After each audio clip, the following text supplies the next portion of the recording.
The first component of a thinking environment is the component of attention. And of course, what we mean by attention is listening.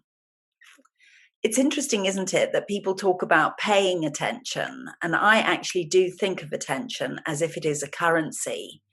And one of the things that I'm particularly interested in when I work with my organizational clients is inviting them to think about whether or not they are in credit or in debit when it comes to this particular currency of attention.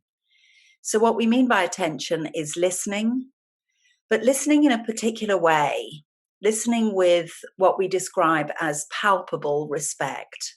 In other words, the person being listened to feels your interest. It's palpable to them. And of course, if you're listening with genuine interest and with palpable respect, then the thing that you won't be doing is interrupting, because those two things cannot coexist. You can't say that you're genuinely interested in someone's thinking and then interrupt it. There have been studies done with the use of magnetic resonance imaging, MRI scans, that show that interruption is registered by the human brain in exactly the same way as being slapped in the face.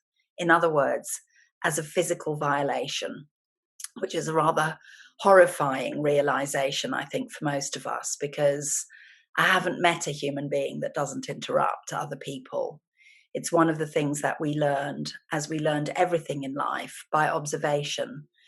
We experienced it ourselves as children, and we noticed that the people who we looked up to and admired and for whom we depended on for our survival and our feelings of safety and security, they did this thing all the time. They regularly finished ours and other people's sentences for them.